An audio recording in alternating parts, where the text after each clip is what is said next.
Hello, ladies and gentlemen, and welcome back to the Shadow Cult Podcast. It's episode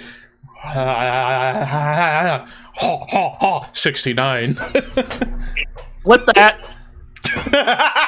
Already, yes, here we go. We're back, better than ever. You're lip syncing. What? You're lip syncing. What?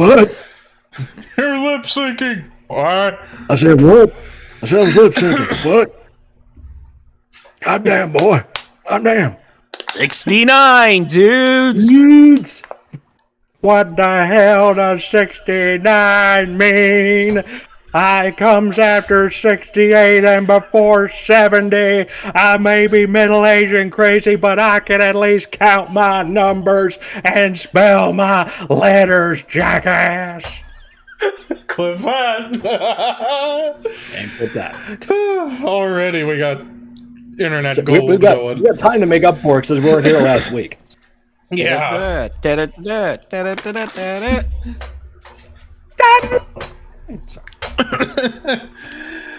But anyway, so yeah, episode 69. We were supposed to have been here last week, but Scott had to take care of the missus. But we are back for episode 69, and how appropriate, we're talking about ECW Anarchy Rulz 1999. And well.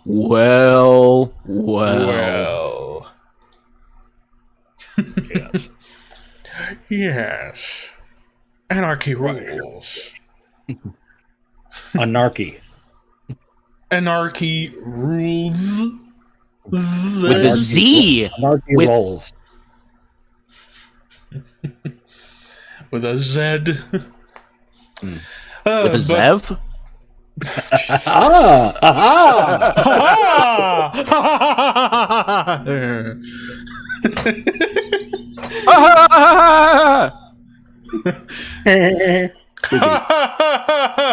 We'll get to the show eventually, folks. We're just going to get out of the systems now. Giggity goo. Be very careful. Even the tiniest prick can pop these. Giggity.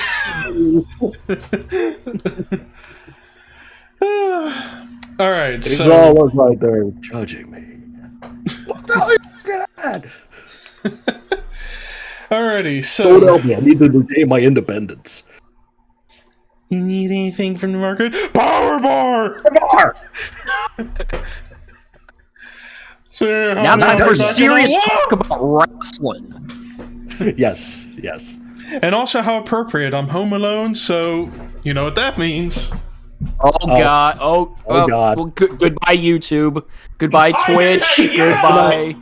Oh good God! Oh Lord Jesus, Mary and the Shepherds. Just keep your pants on. Yes, damn it. Yes. We mentioned Zeb's name. That doesn't mean you can do anything about it. Oh, what do you mean?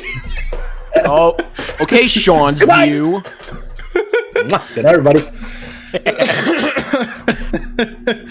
Get those subs. Wait. 74, 73, 70. We're losing subs. What? No. Okay, we're gonna get to the episode eventually. I thought penis was appealing. Oh Jesus Christ! And Levi's canceled. I should have made a banana joke.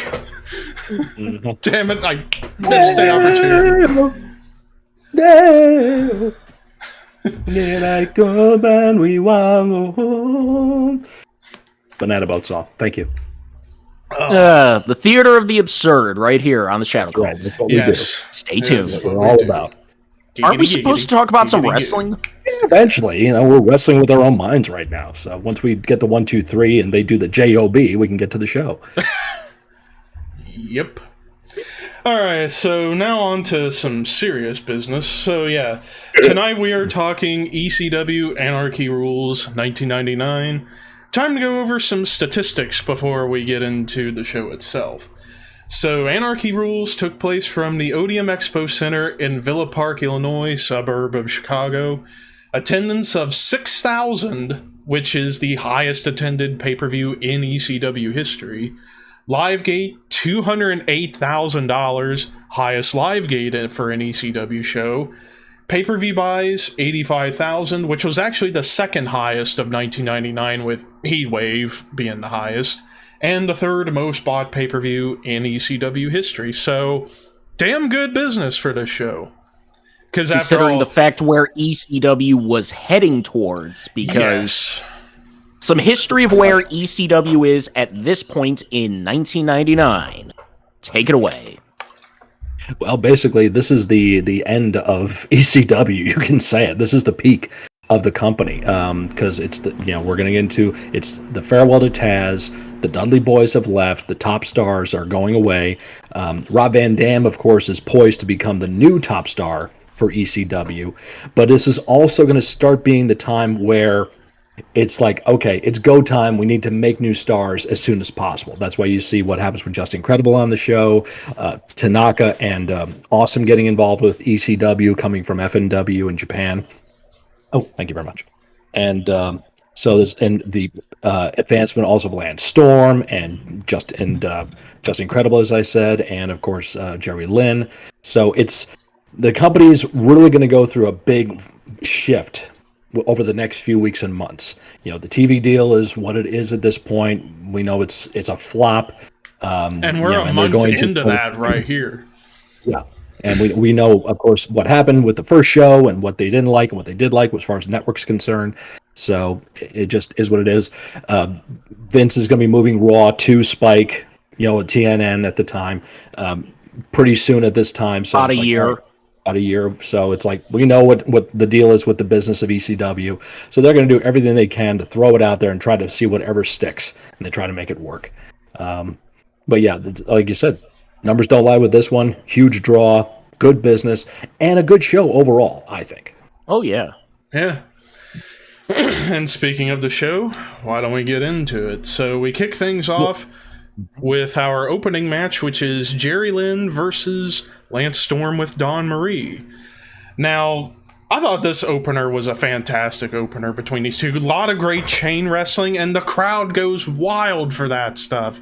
After all, you got two of the best in ECW at this point, Storm and Lynn, and these two just put on a clinic of a match right here.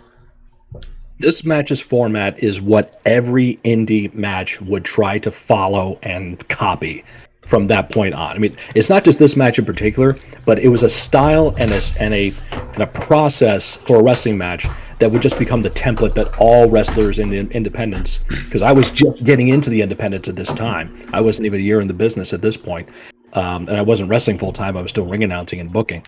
So, but this is what everybody follows. You have the opening crazy chain with the multiple movement high spot at the beginning, and then the cutoff and all that other stuff. And as the match goes, it follows the same format. But everything in this match works. These guys are just perfect together. And Dawn Marie does what she needs to do to get her stuff involved, to get all her stuff involved. So, yeah, it just spot on, no pun intended. Great match with these guys. And I love looking back at it, like Lance Storm with Dawn Marie being Lance's bitch. Because, the Impact players, when we think of Lance Storm, we think of his bitches. Sure, who doesn't? Next to that, and him dancing. Oh God. Yeah. And him trying not to break during the Canadian national anthem. That was in WCW. You would see that where he would stand there and just do the. his eyes would do this thing every once in a while, just. And there was a couple of times where he would.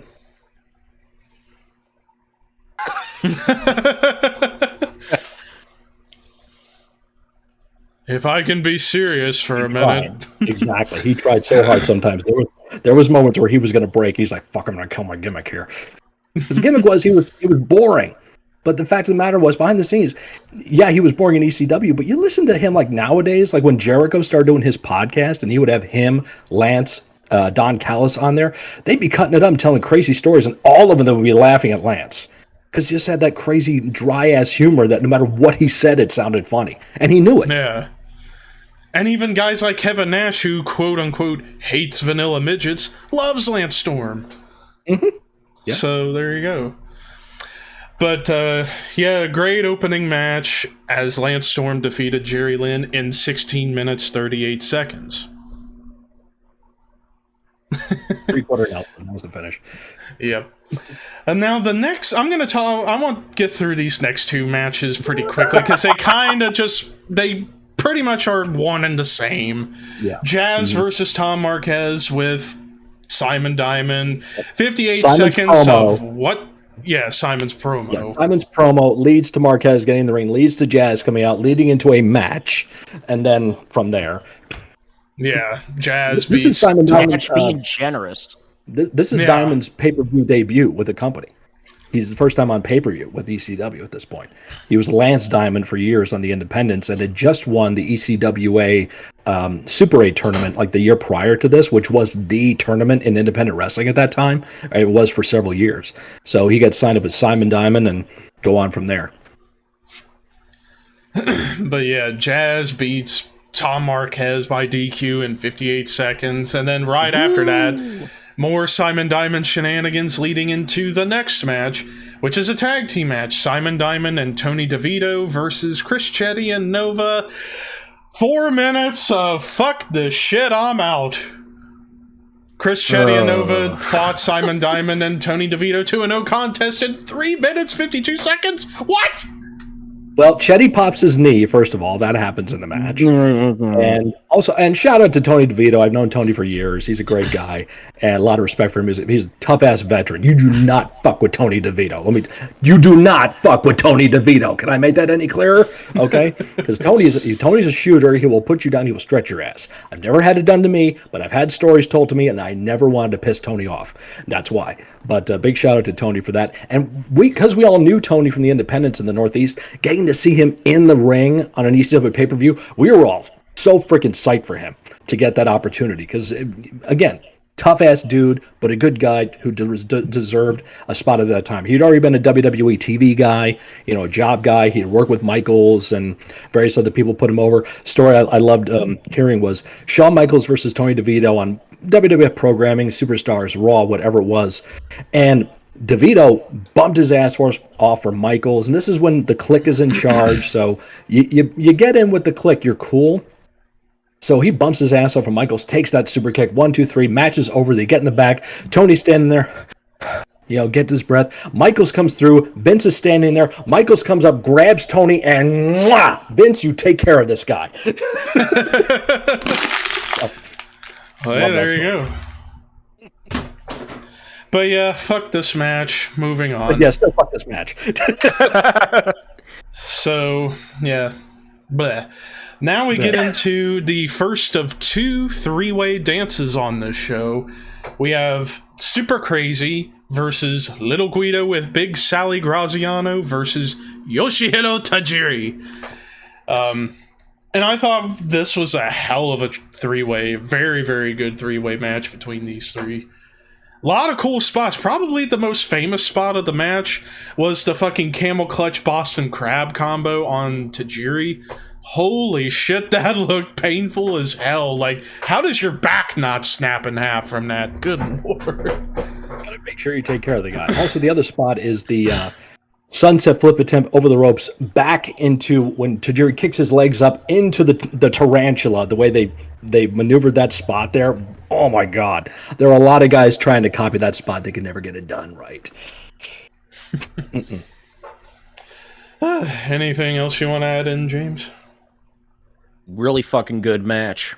Yeah. Shows you the chemistry these guys got. And, James, another guy I got to work with a couple times, Little Guido, another great guy. You want to see good stuff for him, too. And heard good things about Tajiri and Super Crazy. Told the stories about how they kayfabe, they don't speak English. They do.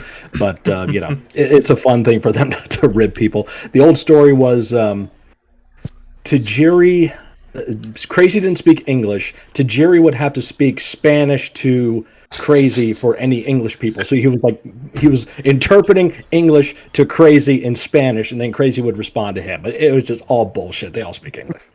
Yeah. Oh, stay here. Nobody watching us. You kayfabe motherfucker!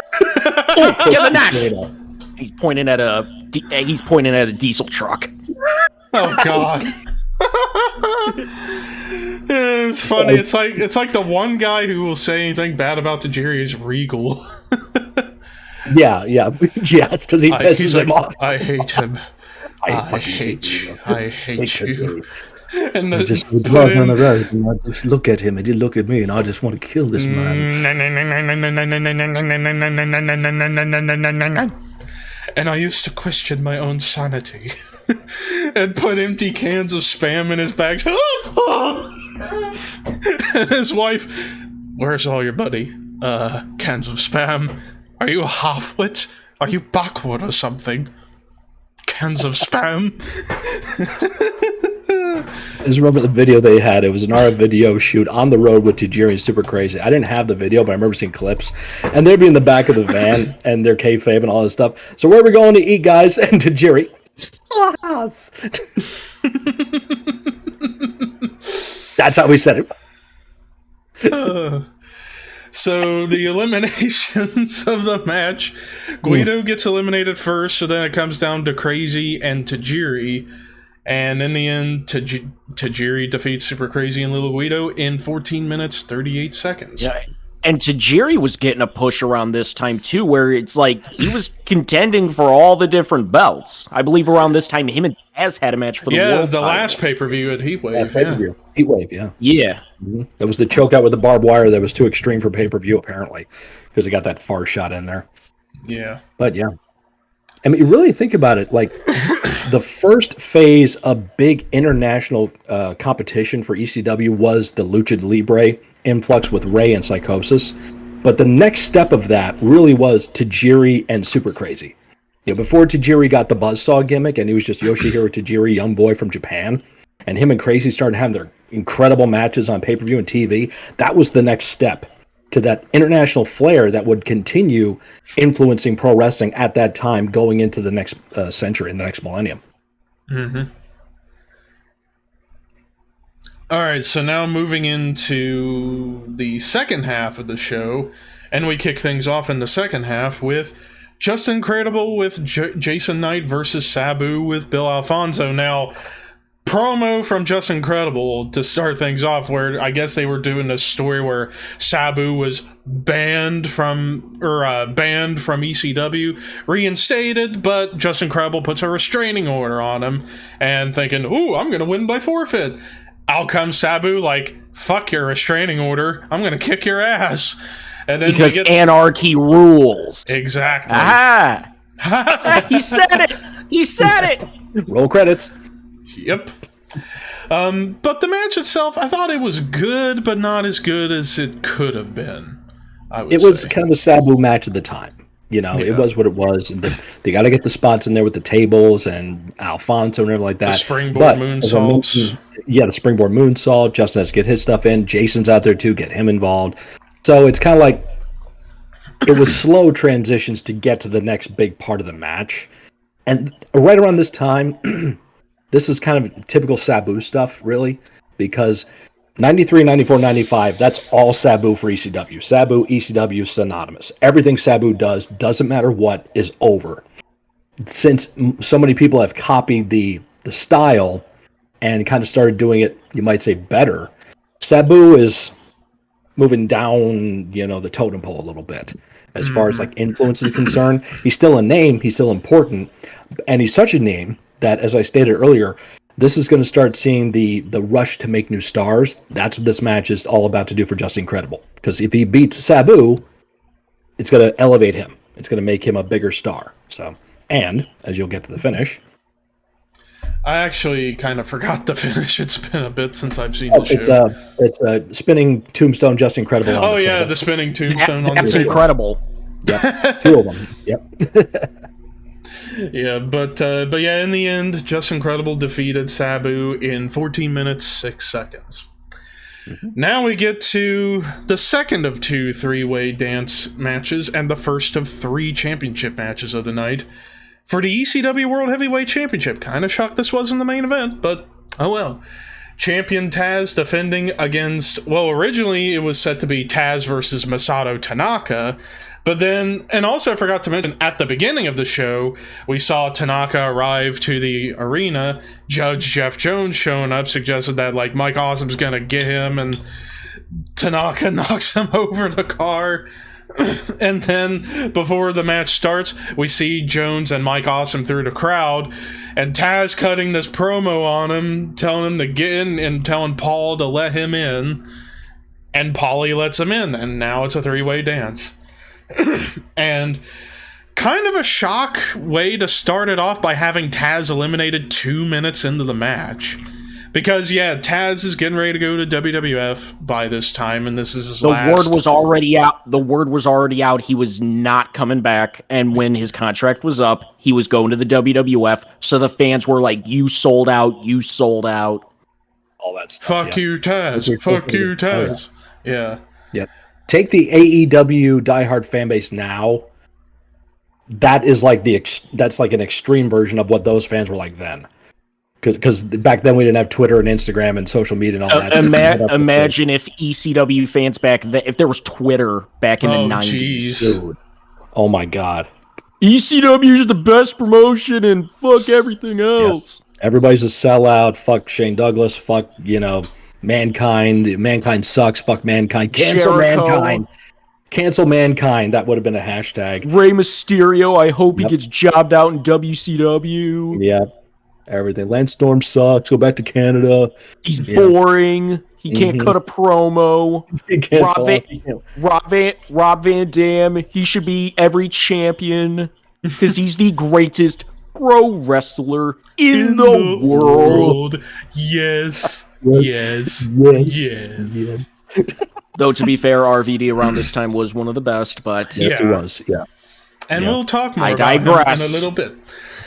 But yeah, kind of a shock to have Taz go out first and 2 minutes into the match, which definitely added to the shock value of the match itself. And he had almost the entire locker room out on the rampway to, like, shake hands, hug Taz, and let him go.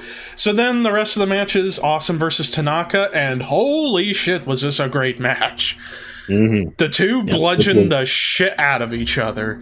Although, yeah, you had one notable botch where Tanaka tries to pick up Awesome for the powerbomb, doesn't quite get it the first time, then got him the second time. But, good lord, like, whenever I look back at the Tanaka Awesome matches, they're like, holy shit, they put each other through so much hell. Even in ECW. Can you name a bad one that they had against each other? No. Even their match at One Night Stand 05 was great. Stole the show, that one. They were having great matches, took years off, came back to have one more, and it was still as great. Still as good. You can watch it to this day. 15 years, 16 years later. On mute, but... yeah, true. Yeah, on mute. But still stands up to this day. And this match is exactly what they were doing in Japan. Mike Awesome was Gladiator in FMW. Onita, of course, started FMW. Onita was a Funk guy. He was trained by Terry Funk. So Funk comes into FMW and forms Funk's Masters of Wrestling, FMW, as his faction. And I believe Mike Awesome as Gladiator was a part of this crew as well. Tanaka was in there as a young guy.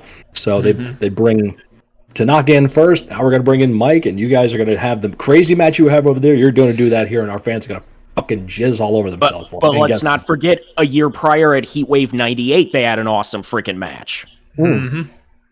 I did forget about that. That's right. And let's also not forget, they were talking about how Tanaka was FMW champion at this time. Yeah, and that they were trying to hype up that if Tanaka wins, he'll be a double world champion. But yeah, and I gotta get this in. I feel like Mike Awesome doesn't get quite enough credit, because I feel like in terms of big men, one of the most underrated big men in the history of the business. Definitely. Just because he has the stigma of what happened when he signed with WCW as ECW champion, that whole thing, Yeah, and that he had the stink of WCW on him, hence why he didn't get pushed like he probably should have when he was in WWF. Really, he started off in WCW good, and then the Fat Chick Thriller, and that 70s guy, and then he was in Team Canada for reasons. And then the invasion happens, and nothing good there. So I think a lot of what happened to WCW had to go with the fact that he was related to Hulk's nephew, so had that stink to it. That's true. Yeah. Yeah. Yeah, a lot of factors, but yes, I agree. He does not get a lot of talk nowadays as far as being a big man, as agile as he could fly back then, and stand on that top rope like it was nothing. Mm-hmm. You didn't see that. It's very commonplace in the past decade or so to see big guys be able to do that. Back then, didn't see it that much. Yeah, the only guys you would ever see that from around that time was Undertaker and Kane. Mm-hmm. Doing that dead man dive over the top rope. Yep. Nope. Oh wait. That's Jesus, James. change of words. Oh God. Yeah. I know that. Technically, that's what the move is called. Yeah. But the dive over the top rope. Slingshot to the floor. Yes. We'll call it that. That one hurts me more. Jeez. But in the end, Mike Awesome... We're canceled. Mike Awesome defeated Masato Tanaka and Taz to become the new ECW World Heavyweight Champion in 13 minutes 48 seconds. So Taz after that, yes. Comes in the ring, hands the belt to Awesome, handshake. That's what the crowd, the whole night, has been shitting on Taz, and that's like, here's the belt, handshake, raise his hand. Now the crowds are like, all right, we'll applaud, And then you see Taz break down. You didn't see that. This is a guy that fucking kayfabed his miserable gimmick all the time. Even I'm tougher than Austin and Goldberg and Tyson. I'm going to beat your ass. Mm-hmm. And even Al Snow said that. You have your gimmick in the ring and you have your gimmick in the locker room. And, Taz wanted to be Taz 24/7. He didn't want to be Pete. As Al Snow says, Pete was a fun-loving guy that could cut up and be funny. Taz was a prick all the time, and he wanted to be Taz. And it's like, dude, chill, relax. Until Rob said, "Pick a hand." Exactly. Yeah. Same with New Jack did his thing, so it's kind of like, okay, yeah, get that out of my system. So after that, we get a promo from Raven, because Raven had just come back like the month or two prior. The second episode of ECW, the last night of the Dudleys. Yep. Mm-hmm. Yep. And with that promo, pretty much going over the entire history between he and Tommy Dreamer up to this point, which brings us to the penultimate match of the show and the second of 3 championship matches for the ECW World Tag Team Championships. Champions Tommy Dreamer and Raven with Francine versus Rhino and Steve Corino with Jack Victory. This was the greatest match I've ever seen. I can't even go that far. This match was bad. You're talking about Francine's ass, right? Yeah, that's the only good thing about this match was Francine. Episode 69 for a reason. That's why. Yep. That's why. Exactly. She sells shirts $4.69. That's right. Yep. And also, we have to mention there was a promo before the match. It's Corino. Tommy Dreamer comes out. Not the promo in the back. With Dreamer coming out with Francine, talk about his back. He's selling the back. He's got a bad injury there. He shouldn't be wrestling. Blah blah blah. But he's like, I'm gonna do it tonight. Anarchy rules. I don't care about rules. Here comes Steve, Rhino, Jacko in the wheelchair, and now here's the fun part. Raven does a run-in, and this is on a Raven shoot interview. This is the time Scotty's talk about this. I'm not talking out of school here, but this is during the dark times for Raven. He's in the lost years. He's on a lot of bad shit at this time. And one of the indications of this is when he runs to the ring to save Dreamer, what happens? He hits the second rope, and the second rope kicks him back, and he falls out of the ring onto the ramp and then slides back in. They do the match. Match is over. They get in the back. I don't remember who says it to him, but somebody walks up to Raven and says, "Raven 0, ring 1." And Raven said that the ring, he would continue to do a few more jobs to the ring as times would go on because he was just so messed up. He would mess up stuff, slip up, fall off the ring, hit the ropes, flop over. Just bad times are going on here for Scotty. So and they would kind of address that a little bit in some of the promos backstage. But that's why this match is just fucking horrible.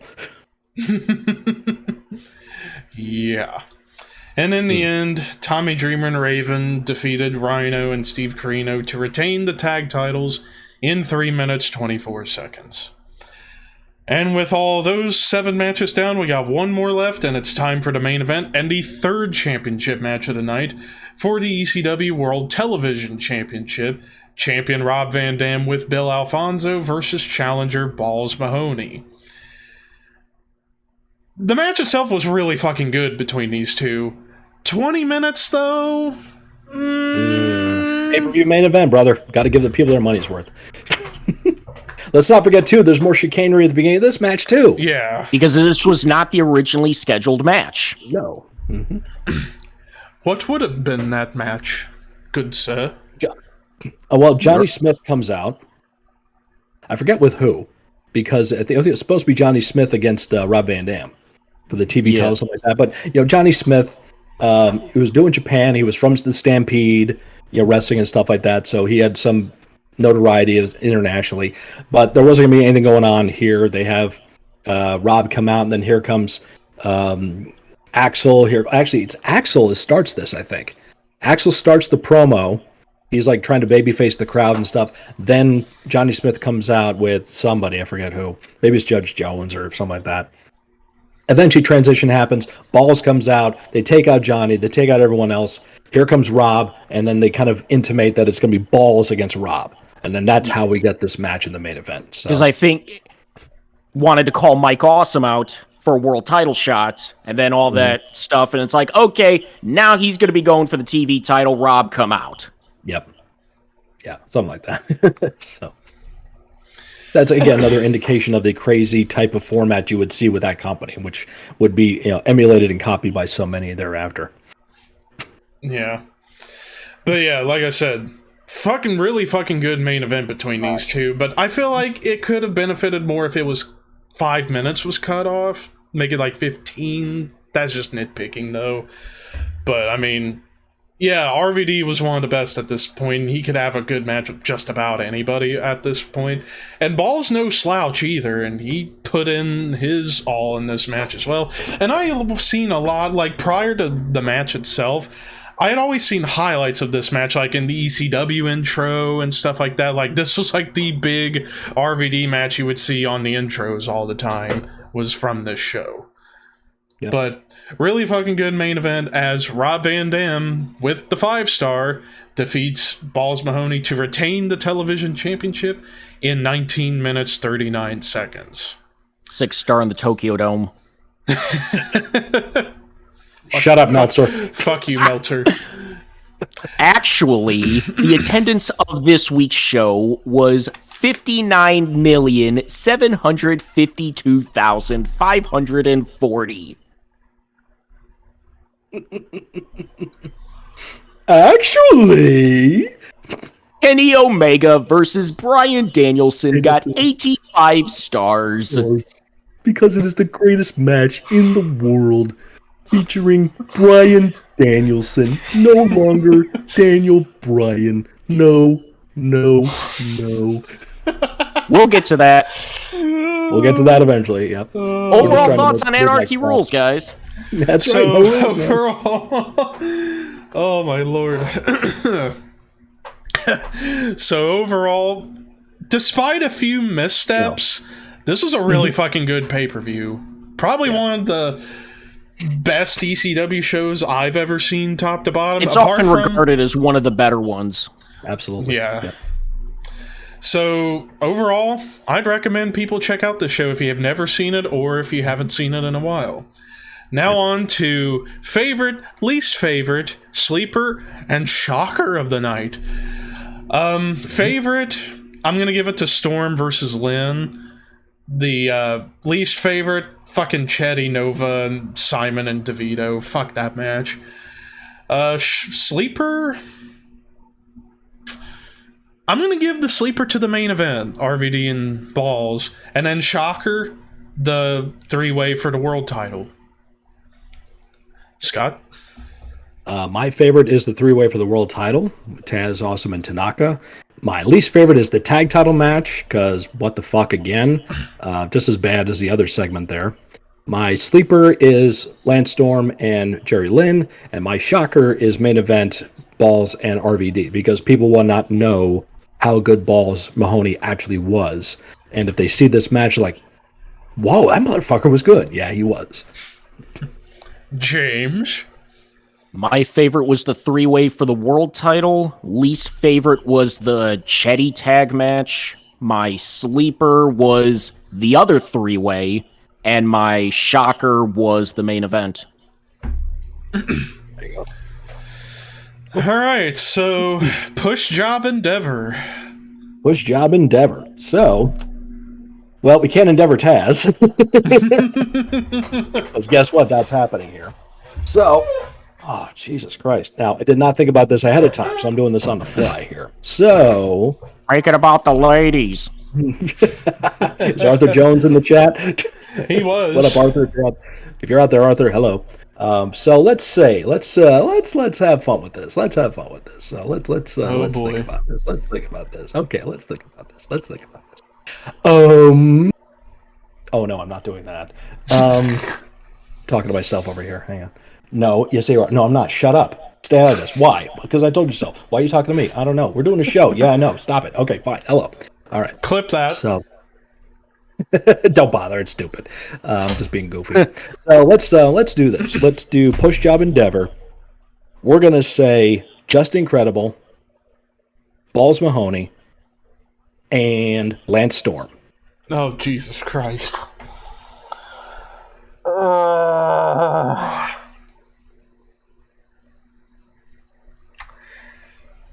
Oh, where the fuck do I begin with this?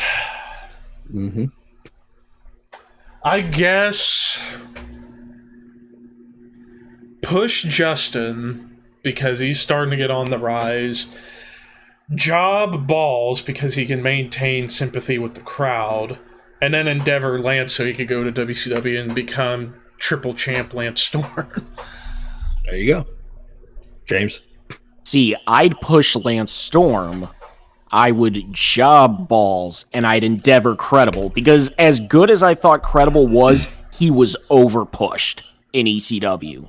Like, they gave him the belt for 6 months or whatever the year after. Like, ugh. Good wrestler and all, but way over-pushed. All right, Scott. I think that's fair. And, I kind of have to disqualify myself with Credible, because I kind of know him. I've worked with PJ, and he's a real good guy. So, so I would still say, I'd probably go with what you said, Levi. Push Justin, job Balls, because he can maintain to shine, and then Endeavor Lance, because he's going to WCW. He's going off to greener pastures, if you will. So, I'll say that. Well, and that Anybody was The Saskatchewan Hardcore International Champion. Yes. No, the Saskatchewan Hardcore International title. Yeah, that's right. There you go. The correct name for it. Mm-hmm. So, now that we got the pay-per-view done, we got a shit ton to talk about over the past couple weeks. The big thing... Only a few things have happened. Yeah. I mean, Yeah. Well, the big thing... Plane Ride from Hell, Dark Side of the Ring. My first ever episode I ever watched in full, because it's like, okay, I've been waiting to hear stories about this. I mean, granted, half of the stories I already knew about, but half of it I didn't know about. So this was quite a revealing episode. So, Cliff Notes version, basically European or UK tour heading into Insurrection 2002 for WWE. Or WWF before it became WWE. And flight gets delayed 7 hours. They're on a private jet. 14-hour trip from England back to the States. Lots of drinks and pills going around. Now, the cliff notes of what I know, or what I knew about already, was the whole Michael PSA's ponytail getting cut and the Brock Lesnar Kurt Hennig fight. But the other shit, I had no idea about. Scott Hall and Flair. Good lord. Now, we kind of knew about Flair. We've heard stories about Flair, just being in his robe and nothing else, but not to the extent that we heard an actual person who was accosted by him. So, yeah. And Flair's doing himself no favors by he's not. I remember listening to Jim Cornette's thoughts about this too, and he was dumbfounded to hear about all the stupid shit these guys were doing. And I personally, I know JR was a stand-up guy on the Dark Side of the Ring episode and claimed responsibility because he was the guy in charge of talent. Mm-hmm. All right. I understand that, and I give JR a lot of credit for doing that. I've been in that situation where it's like shit happens in your locker room, and as the booker, the guy who's running the show, you're kind of responsible for that. So I understand that responsibility, and it's not fun. Let me tell you that right now. But when the boss is partying with the boys, because Vince was there too, and he was having some fun too. There's the story about him and Kurt and Undertaker. That was another flight, but still. That's another flight, sure, but that's another demonstration of when you're partying with the boys and you don't want to be, considered the boss, you want to be on the same level, then nobody's in charge. And the male athlete ego will take over and say, we can do anything we want. Because the Tony boss Khan. So Tony Khan, yeah. So we can do anything we want because the boss is partnering with us. You didn't hear about this kind of shit with Jim Crockett because Crockett wasn't partying with their top stars, not on a plane, not to this level. You didn't hear about it with Vern Gagne on Suicide One with his top guys in the plane that they had. But why? Because Vince was partying with the boys on and off. Not all the time, but he would. And that is a big separation that once you take that away, the boys take advantage of it. The wrestlers will always find a way to fuck themselves over. Always. Okay? It's just a fucking law of nature that if you give them an inch, they're going to take 10 miles, and then when you take it away from them, they're going to bitch to you and you're the asshole. That's what they do. That's the same thing that Tyler Breeze said when the whole third-party shit went down with Twitch, with guys on Twitch. And WWE put a halt on it because some guys weren't following the fucking rules. And that the boys will always find a way to screw themselves over. And then everybody suffers. So that's another case of this here where it's like we can do anything we want and fuck everybody else. We live by our own rules and nothing else matters. We're in charge. And that's what you get when you get a lot of alcohol and, that mentality of spoiled entitlement, if you will, where I can do anything I want. No one's going to say anything. What's going to happen? Vince ain't going to do anything. I mean, back to Vince partying, you would hear stories in the early 90s how he'd get drunk and take the Hart Foundation he'd take the Hart Foundation finisher, Doomsday, and all that shit. It's like, somebody's got to be the boss at some point. Yeah. And then this is right around, they reference this in the episode where this is right around the time where the company's going to go public, or it has gone public at this point. I forget the time frame. Yeah, like 2.5 years. They went public in 2000. either late 99, late 99, fall of 99 or fall of 2000. It was one of those two. So they were already public, and they were just changing. Changing their name and all that stuff. So a lot of stuff is happening behind the scenes. The whole Flair's a made guy deal. He couldn't be touched. Another indication. It's like, not a good call. I'll get to that. And we'll get to that. And then Tommy Dreamer. Nobody has disappointed me more than him. Like, oh my God. I've worked with the guy. I've talked to him. He's a good man. Everyone has a bad day. All right. I'm not judging here. Tommy said some shit he shouldn't have. And he's since apologized for it. And what else do you want him to fucking do? It's simple as that. I don't know what the fuck is wrong with people nowadays, but I'm sorry isn't good enough anymore. I don't know what they expect for compensation. Exactly. Yeah. Whatever they want nowadays. Yeah, when I was growing up, it was like, I'm sorry, you accepted it, you moved on. Now it's like, that's not good enough. What the fuck is? So it's ridiculous. He was wrong for saying what he said. That's undeniable. But he's apologized and stepped up and been a man about it. There's nothing more he can do. Exactly. So you need to lighten up about that stuff, folks. He didn't. He's not the one. He wasn't who trapped that young lady. Mm-hmm. It was Rick. So Rick's the one that should be getting. I'm sorry, he should be getting a lot of flack for this instead of Mr. Laughlin. Okay. Yeah. And then the Scott Hall stuff. I mean, yeah, of course we all know Scott's substance abuse issues are legendary. And this was one of those times, you know, as Heidi, the flight attendant, said, yeah, he was just in and out in his seat and just sees her, and then back to sleep. And then they get off the plane, and kudos to PJ for trying to get him through TSA, fucking in a wheelchair, trying to make it look like he's just there in shades. But yeah, and then Scott gone. And then a month later, he's in TNA. Yep. Heard Henning gone. Henning's gone. Yep. And you know what? They completely skipped over some stuff about Dustin because we knew about him on the PA system and stuff, but there was other stuff that they did not talk about that is public record because of lawsuits and stuff. Yeah. Mm-hmm. But. All right, so... And I think people started giving Terry Runnels bullshit for her not acting or not doing anything about the advances she would get. Don't sell it. That was basically the phrase all throughout the episode. That's the... folks, sorry.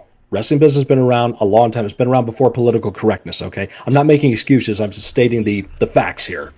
And women have been treated like that in pro wrestling for decades. Doesn't excuse it, but it has been like that. And women don't have the pull that the boys do. They just don't.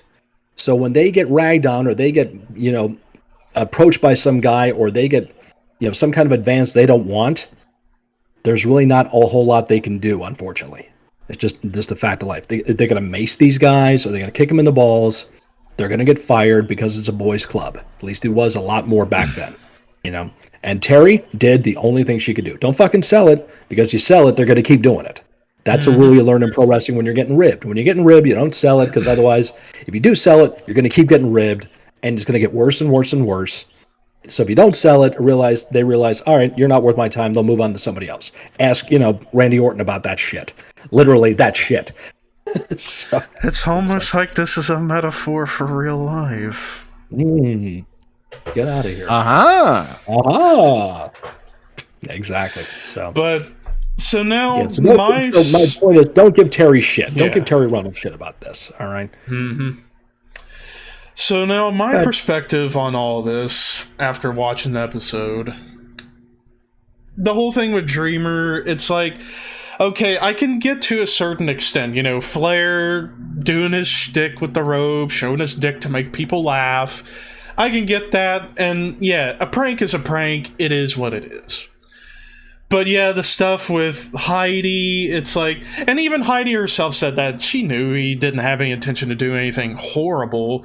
He was just fucking drunk off his ass, didn't know what the fuck he was doing. Still, you fucked up, Rick. Mm-hmm. And to an extent, I'll forgive him for it, because it's like, okay, you were drunk off your ass. Nobody knows what the fuck they do when they're drunk. That's just the nature of alcohol. But now the problem with the whole Flair thing I have is no punishment for it.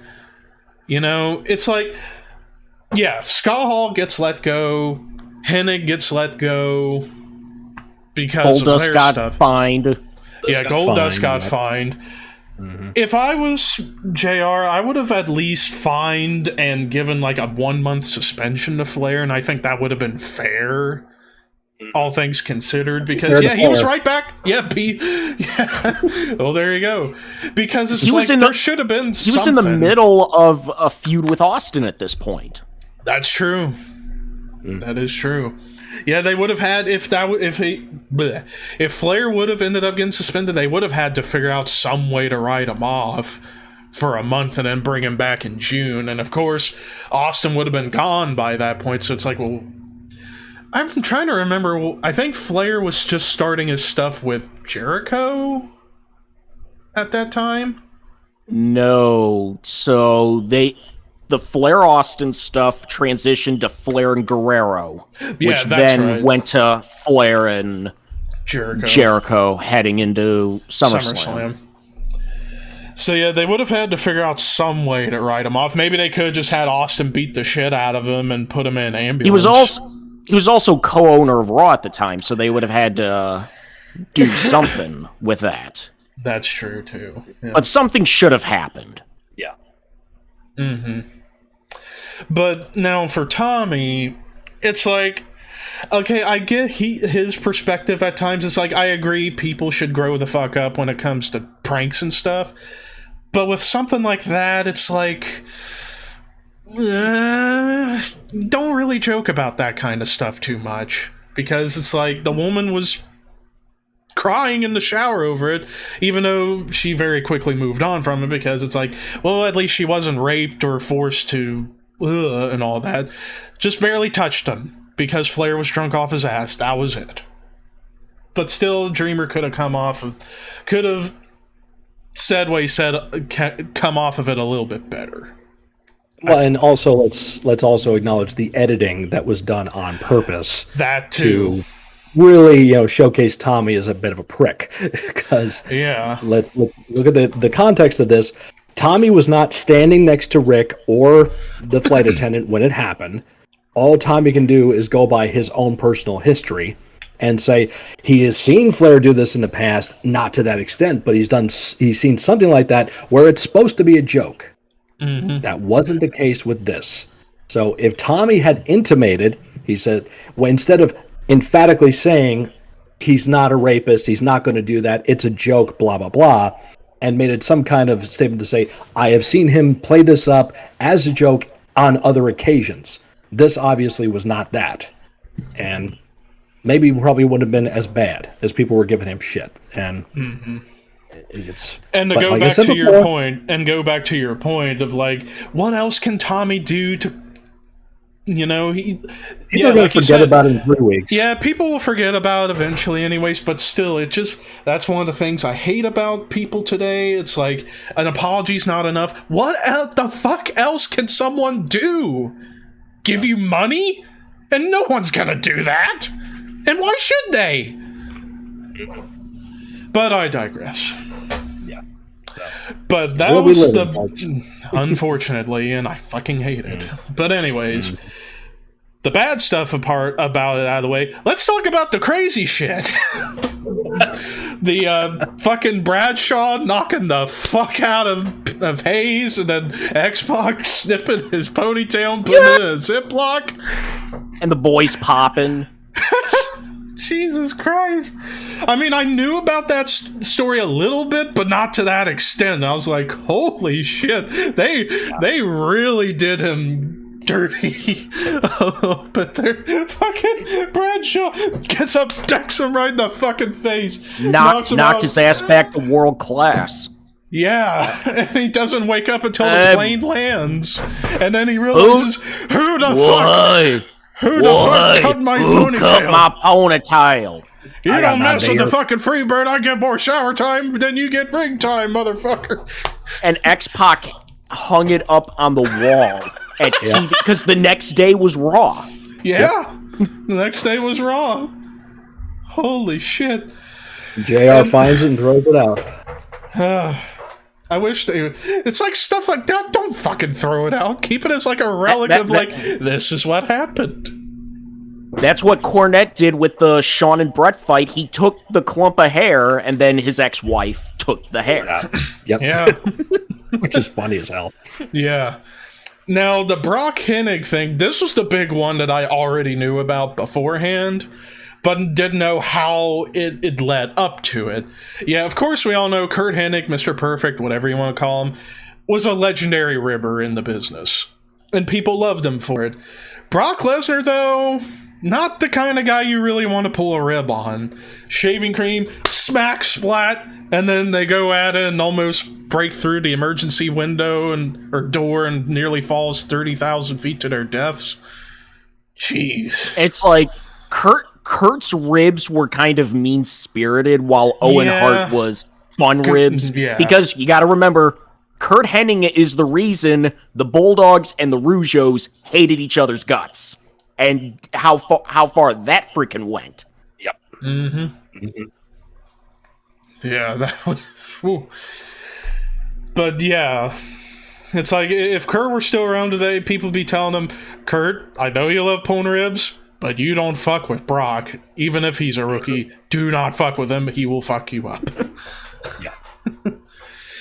But that's the plane ride from hell. And actually, Ricky just commented. He said, "I would love to hear someone like Undertaker's perspective on this." I don't even know if he was he on the Insurrection card? Yeah.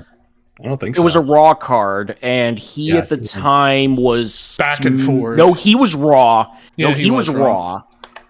He might have been, or he would have been on a private plane. Probably on a private plane. Or maybe he was up in the first class area with everybody else. Yeah, with the bigger names, yeah. If Undertaker would have found out, he probably would have cut that shit out right then. Oh, absolutely. He would have he probably would have beat the shit out of Waltman for the ponytail. He'd have grabbed the PA from Dustin and been like, "Hey, motherfuckers, cut this shit out. Now. Throw it down." Mark would have just stuck his head through the curtain and just gave him the look. Yeah, just give him the look, and then they would be like, "Okay, sorry." Sorry. Everybody puts their cups down. Yeah. And Taker would...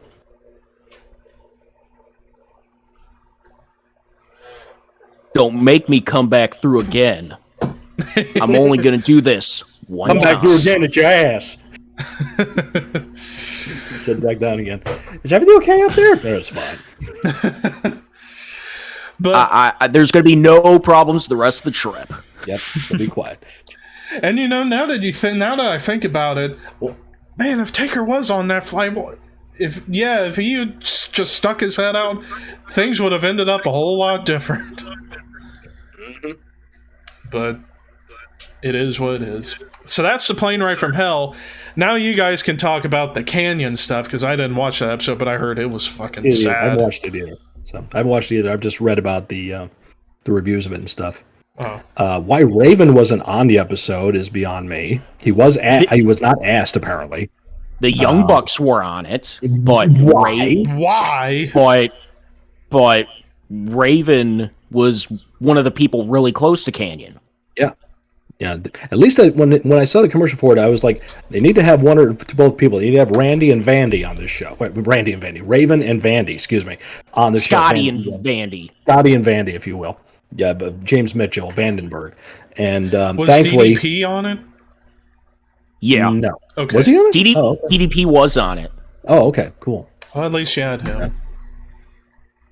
But there's a video out of shoot interview of Raven and Mitchell right after they went to Canyon's funeral, and it's on our video. I have a copy of it, and they're talking about how they were both found out about Canyon's homosexuality and so forth, and and everything else. So it was well known with some of the boys, but what just wasn't as widely known was his depression and what he was going through because of it. And Vandy told the stories how Canyon would go absolutely nuts with him, to the point he had a gun with him, and you do this again, I'll pull the trigger. Yeah. Wow. It was nothing Vandy could do except have a fucking gun to say, "I'm sick of you kicking my ass for no reason. I'm your friend here, and all you do is beat me up. So fuck off."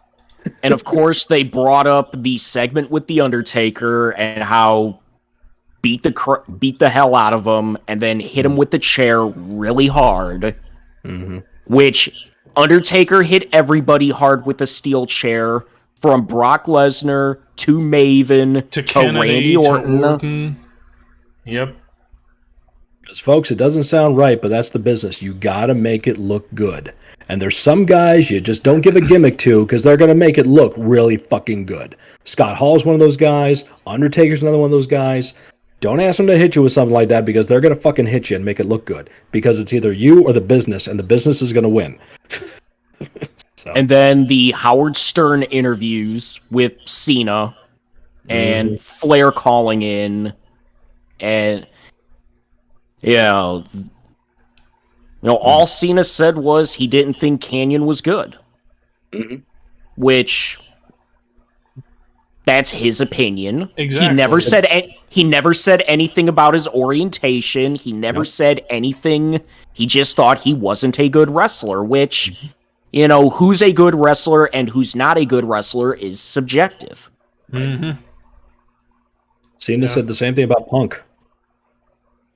Didn't think he was that big of a deal. When he first came in, Yep. So, I mean, another tragic story is Chris Kanyon's story, and nothing can be done about it, unfortunately. And you know what that kind of reminds me of? Because Ricky just brought up saying it was sad and hard to think that he had to hide that for so many years, especially coming from a religious family. That reminds me of the story of Rob Halford of Judas Priest. When he was a teen, he had to hide his homosexuality for a long time. Didn't come out until late 90s. And it was a weird time to do that, to come out during that era. But hey, that was where it started to become a better environment for people who lived in the closet for so long to finally express themselves positively and publicly.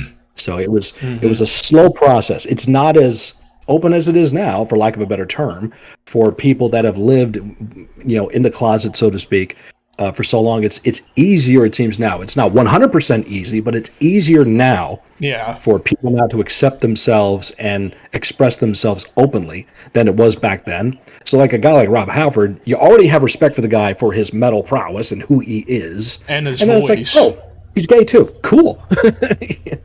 That's why when I was growing up. Go ahead. All the different wrestlers that they were talking to when Kanyon announced that, hey, he was gay, and they were like, okay. And it's like Vandy knew about a decade before everybody else did. Yep. What was the line? This is in the shoot interview. Kanyon goes up to Vandy and says, "Vandy, I have something to tell you. Your friend Chris Kanyon is a bisexual." And Vandy goes, "Okay. Are you bisexual in the fact that you like women and you occasionally suck a dick? Or you sometimes date women and you take it up the ass? Or you're bisexual in the way that Freddie Mercury was bisexual and George Michael was sort of homosexual, just a nice way of bisexual. That's a nice way of saying you're actually homosexual." And he said, "The third one." The third one. I'm quoting, so don't get mad at me. But it's out there for you to check out. But so he accepted it at that point. And again, Vandy was totally cool with it, of course. Why wouldn't he be? It's his friend. When you're friends with people, it's okay. It's fine to. That's when you want to accept people for 100% who they are. So it's like I've met guys in the wrestling business who later on, express themselves as being homosexual, or another friend of mine who is trans, and you love them just the same. So you don't. They're still your family. It's still your wrestling family, no matter what. If they're going to accept you for all your faults and positives, you accept them for all their faults, their positives, and all the true aspects they have of their lives. That's what you're supposed to do. So. Well, with the Kanyon stuff out of the way, now we got, just a real quick tidbit. I bet Scott was happy to see Jackson Riker get released earlier today. I didn't see that. Yay! You made my night. Fuck that piece of shit. Say how you really feel about him. Fuck that piece of shit. Riker, fuck you. Get a life, you sack of shit. I'm not going to say go off and fucking die. That's horrible. Just get a fucking life. Fuck you. Nobody likes you. I could say more, but I'll go into a heel promo, and you don't want me to do that. So with that tidbit out of the way, so AEW this week, Bryan versus Omega. Grand Slam. Sold out Arthur Omega starting the show off with a 30-minute barn burner. 30-minute draw. Yep. And that's the only way you could go. Yeah, that was the only way you could do that. It was not for the title. You're not having Bryan lose his first match, and you're not going to have Omega lose a non-title match like that. Yep. 60 minutes. I saw so many people complaining about a Broadway. It's like, have you not seen wrestling pre-Attitude Era when they pretty much took away time limits and shit? I mean, how many times throughout wrestling's history have there been Broadways and nobody gave a shit? Cena and Shawn, 2007. Raw Well, that went 50. That went 55 before Shawn won. But still, that's not a Broadway. But yeah, but we know what you mean. But yeah. But hell, one of the matches everybody wants to praise is Omega and Okada that went 60-minute draw in Japan. But all of a sudden, Omega Bryan in the U.S. goes to a 30-minute draw, and it's a bad thing. Oh, and freaking Uncle Dave giving Bryan his first 5-star rating. Like, he's had many 5-star matches prior to this. Fuck you, Meltzer. It's not even close. It was a great match, but not even close to his best match. No. And there's going to be a rematch. People. Mm-hmm. This is the business. There's going to be a 60-minute Iron Man match on pay-per-view. Wait for it. For November, and Bryan better be getting that belt. Mm-hmm. Yeah. While we're on the subject of Dave Meltzer, Dave Meltzer, you can suck my dick and fuck off. Say it louder. Say what you really mean. Hang on. Say it louder because nobody's home. Say it loud. Say it loud and proud. Dave Meltzer, if I saw you in person, I would beat the fucking shit out of you for being the biggest fucking moron in the history of the business. Go fuck yourself! And that goes double for Bryan Alvarez. Oh, yeah, triple for Bryan Alvarez. That felt good. Quote, former wrestler Bryan Alvarez. I could beat the shit out of him. Please. Bryan, come here. We need to have a talk. No. I haven't wrestled in 10 years. Come here. Let me show you something. I could still whip your ass. Let's try and make some money on this channel. Yeah, come on. First, get off your steroids. Get off the roids you're on, pal. Okay? Get in the ring. Let me show you how it's done. Scott versus Alvarez on the 100th episode. Mm-hmm. Ricky, you motherfucker. He says, and you know what Uncle Dave's favorite album is? The Illusionary Anus by Morbid Angel. Good Lord, fuck that album too. I thought I was going to say Diabolus. No. You know, I'd rather listen to Diabolus than the Illusionary Anus. It makes Diabolus look like fucking Master of Puppets. And speaking of Uncle Dave, the lies he was spreading about that one Alexa and Charlotte segment on Raw, how there was 1,500 people left and never came back, except nobody left and never came back. Alexa called his ass out on it.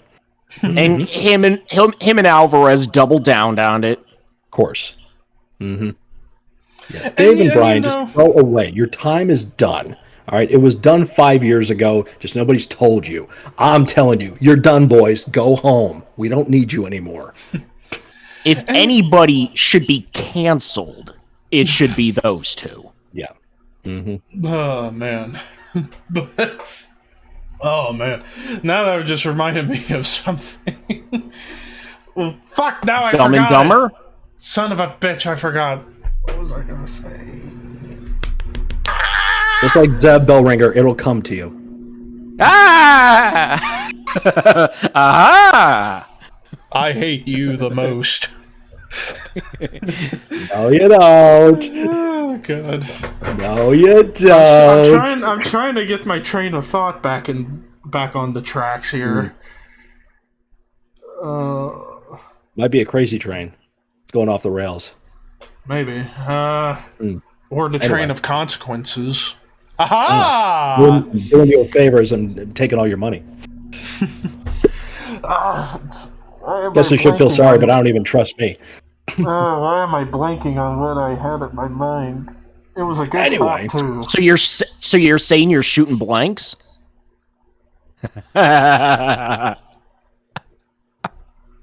Mm-hmm. And with that, he's gone. Anyways, what else is new and exciting, folks? How are you doing today? Have you subscribed to the channel yet? Because this is the kind of stuff you get from us every single week. You gotta keep going. By the way, our good brother Walter hopefully will be back on the show within a couple weeks. So all of you diehard Walter Ball fans, which I am one too, he will be back with us sometime soon. So just bear with us before we get our balls back. Oh my God! But what else? What else on Grand Slam? Grand Slam, Ruby and Britt Baker. Heard was good, but not great. Heard, didn't see it. Ruby So-So. Yep. Sorry, Soho. Oh, whoa, that's heat. That happened. What else happened? Oh! I heard Punk almost killed Hobbs with a Hurricane Rana. Oh shit! I heard that kind of got befumbled a little bit. Cody Jarrett. I mean John. I mean John Rhodes. I mean Cody Helmsley. Yeah. How are those plans going there? New York loves Cody. Cody Hogan. Cody Hogan. Hollywood Cody Rhodes. Yeah. He's a heel. Yeah, he's a heel now, whether you liked it or not. You are now, pal. New York said so. That's how it works in pro wrestling. When New York makes it official, that's the way it is. You can't deny it. So. Yeah, great job there, pal. Because AEW is pro wrestling, not sports entertainment. But having a reality show is definitely not pro wrestling. Sorry, pal. But anyway. I am still James. NXT 2.0. NXT 2.0. Yeah. Looks like a wrestling show now instead of a dark super indie card. Let's be honest here. You know, looks good. I like the look of it. It's brighter. There was definite, okay, we've got a new direction we're going with Rex Steiner, Braun Breaker, and that whole thing. 141.33% chance that he is going to be a megastar in that company at some point. Yep. So he's going to become a big star. I've heard Von Wagner is starting to make some headway. Yes, he was thrown into that four-way kind of out of nowhere. Mike Bloom? Or no, Wayne Bloom. Wayne Bloom's son. Wayne Bloom was a member of the Destruction Crew, which became the Beverly Brothers in WWF in the 90s. So that's his son there, Von Wagner. So heard good things about him. Tommaso Ciampa's got Goldie back. Yep. Candice is having a boy. Candice and Johnny are expecting a boy. Good for them. Yes. Index wedding. 4,000 thumbs up. Perfectly done. Well done. The whole nine of it. Good on Beth Phoenix there jumping in to become the Reverend last second there. I love the display of the axe. Austin Theories' reaction to Loomis talking was sold it perfectly. It encapsulated everybody in the building at that point when he just leaned in. You're like, no way. He talked. He can fucking speak.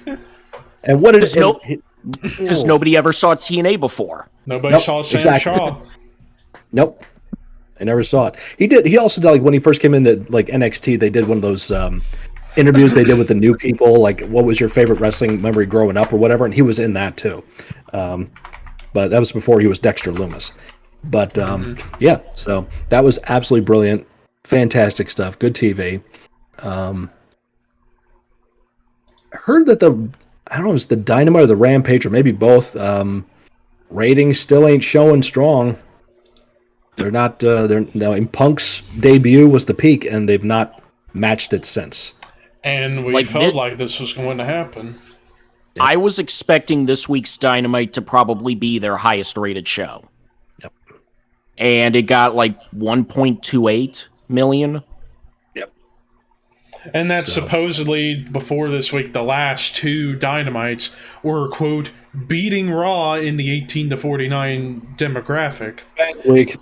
They lost this past week, from what I was told. The streak is over! Ah! Tony Khan's going to be hosting his new podcast 2 weeks.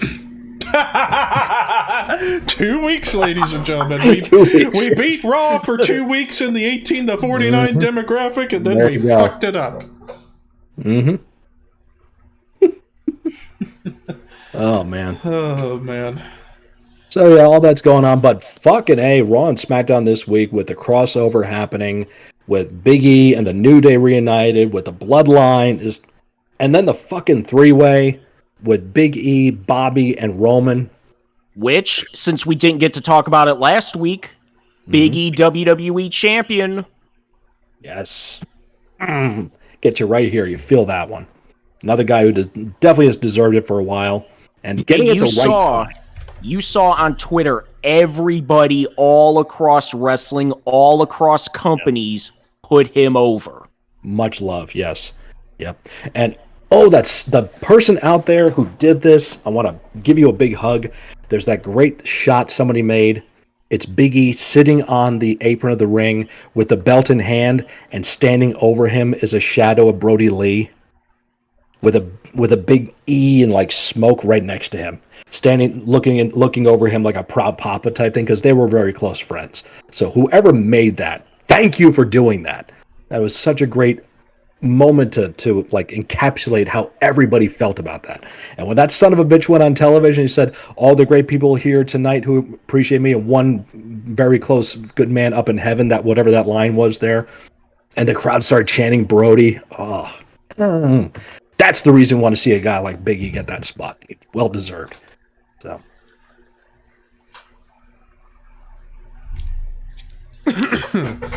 Yeah, I mean, didn't watch the match, but I know that Big E won. It's like, I'm happy for him. He got the belt. I'm still upset at WWE for passing up on a big build-up to that with Money in the Bank, which I went in depth with. I love the fact how he pretty much said, I'm cashing in tonight. Yep. And they did it. That hasn't been done yet. I don't think there was a tweet reveal before. It's like, I'm cashing in no matter what tonight. And and a lot of people thought it was going to be a bullshit thing. It's like, oh no, he's not really going to cash in. Mm-hmm. They're going to go through the whole night. Oh, it didn't happen, but and then sure as hell did. His fucking music hits and the whole crowd goes nuts. And it's like, it's happening. It's fucking happening. Boom. Worst finish in the business. Sorry. Yeah, the big ending. I've never liked the finish. But didn't matter. He could have fucking done a goddamn schoolboy or whatever. A goddamn claw hold. I don't care. Pins Bobby, 1, 2, 3, gets the title. And then the fucking New Day guys run out there and celebrate with him. Again. Which, right on point. I am hoping for Survivor Series, the main event is New Day Bloodline. You get the New Day with the Raw tag belts, them and Big E, versus Roman and the Usos. Now, that is the big match. Yeah. Now, if I were WWE, if that match happens, here's how I would book the match. I would have the Bloodline win because I want to see them start planting the seeds for a New Day breakup. Because now to be honest, what else can they do? And besides, here's an idea. How about do something different and not do a breakup with a stable or a tag team like we always see? Have New Day be the one crew to never have that breakup angle. Yeah. I don't know. It's just... It's just for me...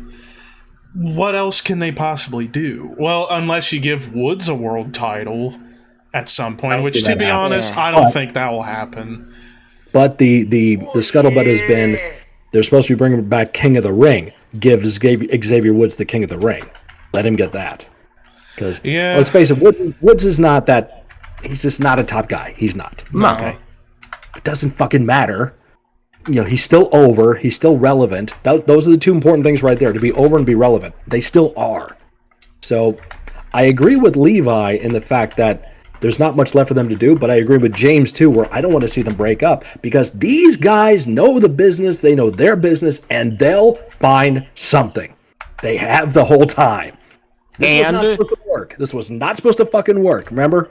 This was supposed to be a flash in the pan failure. And it has not been that. We can agree definitely on that. I was there one of the nights early on, all those years ago on Raw, when Detroit absolutely booed them, me including, out of the building. Yep. Oh, the difference all those years make. And I like the fact that Big E acknowledged that in his promo. He says, thank you to all that cheered Big New Day rocks. And to those of you that cheered New Day sucks, but that changed. Because they're still giving you a response. This is why Cena has been so freaking important the whole time. Because they're chanting, let's go Cena, Cena sucks. They're not chanting for his opponent, are they? No. Both cheers are about John. And they know that. So even if they're saying New Day sucks, they're getting a reaction. And that's what we need in the business. If you want to succeed, you need a reaction. Something. Doesn't matter if it sucks. Eddie sucks, or Eddie, or Rocky sucks. Die, Rocky, die. They're responding to you. And the fact that the New Day has done it their way. Yes. Yeah, they have been hands-on with what they do. Oh, they need to be the new nation. They need to be this. It's like, no. They did things their way, and it got over with everybody. They took that gamble. Let us bet on ourselves because we know we can get this over. Let us do it ourselves. And if we fail, and we're done. We'll pack up and leave. You got to bet on them. You got to bet on yourself sometimes and see how it works out. Yeah. Which now begs the question: who's the more successful trio in the last decade, New Day or Shield? I'm still gonna say Shield just because they've done a lot more. So far. At least with the Shield, you had 3 top guys where they could be a group and all 3 could be individuals at a top level. Yeah. New Day, as much as they've accomplished, 2 out of 3 ain't bad. Yeah, and they're still really just a tag team deal. And they're still just a tag team deal, not quite, But that's the other reason, the argument I can make about planting the seeds of a breakup, because you could have Woods get jealous of the fact that Kofi and Big E got world title shots, but he hasn't. And then he starts getting whinier, and then it leads to the New Day imploding. And this could be a big match at WrestleMania, the New Day triple threat. And you could have Big E or Kofi win, because Woods... Sorry, Ricky, I don't see Woods winning the Rumble. He's just not that guy. Great, he could be one of the best mid-card guys. He could be like one of your best U.S. or Intercontinental title guys. Absolutely. But world title? No, I don't see it with Woods. Sorry. The flaw in your try to have Woods be jealous is they've already established that the New Day are in it together. When one of them succeeds, they all succeed. Like, their goal was to get Kofi the WWE title, and that happened. And then to get Big E the WWE title, and it happened. Because, again, with that, too, you never saw, like, a group or a faction, like, openly say, like, this is what happened when Woods got hurt, and Kofi was kind of sidelined. They did that promo with Kofi and Big E, where Kofi looked at Big E and says, brother, it's your time now. We got your back, but you go out there and score. That's what they did. So they haven't seen that kind of like real brotherhood in a group to where it's like it's another level. This isn't just a business deal. This is real life. We're wrestling brothers. We're life brothers too. So in that respect, I don't see where or why the crowd would ever buy Woods being jealous of the others. It would not go over They just at wouldn't all. get that over. Yeah. If you put that to the bloodline and did that, say, with like Jay, that I could buy. that would definitely work with those guys. If you eventually, like, because we saw, like, you know, Jay be the bitch to Roman, and then Jimmy comes back. I think that's who it was. And then Jimmy was, like, so against it. And then eventually he breaks. He's like, no, you're right. I'm going to go with the family. If they went backwards with that and he was automatically with them and then start doing the jealousy with Jimmy or Jay and then break off and have a feud with Roman, that could work. People would buy that, I think. Which I could see that happening, especially if they're going to... Especially if they are really going to try and do Roman versus The Rock at WrestleMania, then you'd have to do something like that. But still, I don't see Roman and Rock happening. The Rock's done. He ain't coming back to wrestle. It all depends. If Rock has time and the right circumstance, which this is the right circumstance, you got 100,000 people to fill on 2 nights. One of those nights, you got to have that match. You got to have something that big. And we'll see what they do. The draft is coming up, so it's time to switch it up and see what happens. I think Drew needs to go to SmackDown. Yes. Yep. He needs a revitalization. Start working like him and Roman, too. Who else is there? I'd like to see the Intercontinental title and the U.S. title. Switch, yeah. Yeah. I'd like to see, like, Nakamura back on Raw. Like to see that. And which would put Damian Priest on SmackDown if he keeps the title, which we'll get to our Extreme Rules predictions here in a minute, because we do have that to talk about. That's tomorrow night. we just switch commentating teams as well. Yes. Yeah. Put Cole and McAfee on Raw. Yeah. Yes. Because there are... Say what you will about McAfee and all, but him and Cole are a great team. He's into it, unlike most commentators today. Did you guys see the fan cam footage of him making his entrance last night at SmackDown with Enter Sandman? What? No. As he came out as Enter Sandman with the cane, with all of that, pretty much all that. Really? They were in Philly. Oh, well, that makes sense. Okay. Then that explains also the reference he made to it when Finn showed up as the demon and started whacking the bloodline with the Singapore canes. He made like a reference to the Sandman in the commentary there. I picked up on that, but I didn't know about that part there. So plus, if you move Nakamura to Raw, you kind of have to move the commentating teams as well, because you do. True, yeah.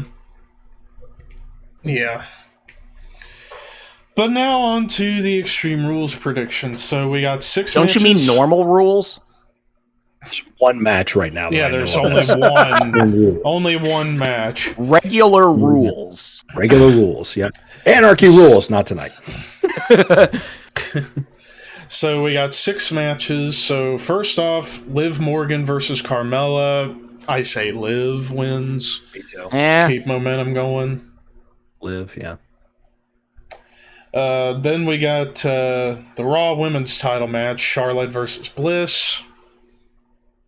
Give it to Bliss. Please give it to Bliss, because I am sick of Charlotte with the title all the time. I like Charlotte. I think she's awesome, but fucking stop putting the belt on her every fucking month. Give her a break. Freaking smart. But I do want to have at least one spot where Lily is covering Charlotte. I'm not fucking kidding. I want to see this. Have the Lily doll and the Charlie doll fight. Yeah. Mixed tag match. Now, see, that would only work if it was still the Thunderdome. Yeah, that's true. That's true, yeah. But I gotta say, it sounds like the audience buys into the Charlie and Lily shit. They buy into it. So, it is what it is. But yeah, I'd like to see Bliss get it. Yeah. SmackDown tag title match, Usos versus Street Profits. I say Usos retain. Yeah. Usos retain, and this is going to fucking steal the show, probably. Except for one other match. Triple threat for the U.S. title match, Priest, Jeff Hardy, Sheamus. I say Priest retains. Yeah. You just gave him the belt. Yeah. He's only had the belt for a month. SmackDown Women's title match, Becky versus Bianca. Becky's going to retain, but I don't think she's going to beat Belair. I think DQ Might be a or DQ finish. because if there's no stipulation on this match, she might just walk out. Keep the title. Mm-hmm.